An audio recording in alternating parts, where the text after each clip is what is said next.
बोलो जय श्री राम। दोस्त के साथ धोखा। एक गांव में दो दोस्त रहते थे। एक का नाम दिनेश तथा दूसरे का नाम मोहन था। विद्यालय की पढ़ाई पूरी करने के बाद वह शहर गए। वहां पर उन्होंने काम की तलाश शुरू की। कुछ समय बाद उन दोनों को होटल में खाना परोसने की नौकरी मिली। दोनों ने बड़ी लगन से काम शुरू किया और वहां जाकर बस गए। कुछ समय बाद दोनों ने पैसा इकट्ठा करके अपना एक छोटा सा व्यापार शुरू किया, जिसमें उन दोनों को सफलता मिली। कुछ समय बाद उन दोनों ने अपना एक छोटा सा ढाबा खोला। उसमें भी दोनों को सफलता मिली। फिर दोनों ने पैसा इकट्ठा करके एक बड़ा होटल खोला, उसमें भी सफलता मिली। दिनेश के मन में एक बात आई कि मैं अपने दोस्त की हत्या कर दूं तो ये होटल मेरा हो जाएगा। उसके बाद मैं अकेला मालिक बन जाऊंगा। फिर उसने अपने दोस्त के खाने में जहर मिलाकर खिला दिया, जिससे मोहन की मृत्यु हो गई। कुछ समय बाद जब वह गांव लौटा तो मोहन के माता पिता ने पूछा, बेटा, हमारा बेटा जो तुम्हारे साथ शहर गया था वो वापस गांव क्यों नहीं आया? तो दिनेश ने कहा, पता नहीं, शहर में जाने के बाद वह मुझसे दूर रहने लगा और उसने अपना अलग काम कर लिया था। मुझे ही नहीं पता कि वह कहाँ है। फिर दिनेश ने एक अमीर लड़की से शादी कर ली। कुछ समय बाद दिनेश के घर में एक लड़के ने जन्म लिया। बड़े धूमधाम से पूरे परिवार ने खुशी मनाई। दिनेश का लड़का बड़ा हो गया और वह लड़का भी पूरे ऐशो आराम की जिंदगी जीने लगा। बड़ा होने के बाद उस लड़के ने अमेरिका में पढ़ाई करनी शुरू कर दी और वहां जाकर वह बहुत ज्यादा बीमार रहने लगा।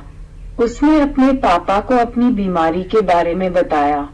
फिर उसके पापा ने अपने बेटे के लिए काफी पैसा इलाज के लिए भेजा, परंतु उसकी बीमारी थी कि कम होने का नाम ही नहीं ले रही थी।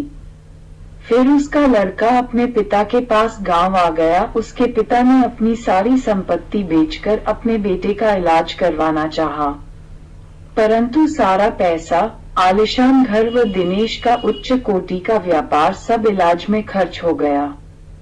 अब दिनेश भिखारी की तरह निर्धन हो गया और जब उसका बेटा मरने ही वाला था और सारा परिवार उसके पास बैठा हुआ था, तब उसके बेटे ने कहा, पिताजी, इन सभी को बाहर भेज दो, मुझे आपसे अकेले में बात करनी है। जैसे ही सभी लोग कमरे से बाहर चले गए तो उसने अपने पिता को बताया कि मैं और कोई नहीं, आपका वही दोस्त हूँ जिसको आपने खाने में जहर मिलाकर मार दिया था। उसी का बदला लेने के लिए मुझे आपके घर जन्म मिला था।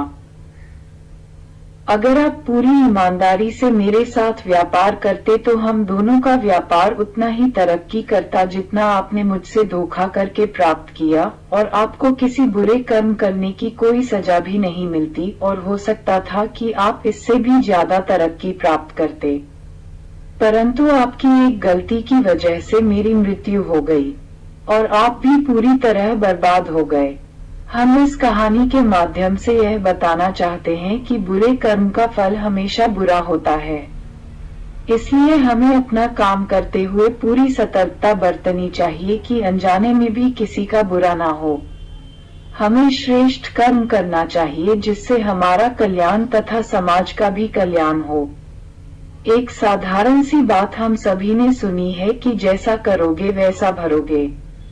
ये बात तो अनपढ़ लोग भी कहते रहते हैं, फिर भी लोग कर्म के सिद्धांत को क्यों भूल जाते हैं और पाप कर्म करते रहते हैं। बोलो जय श्री राम।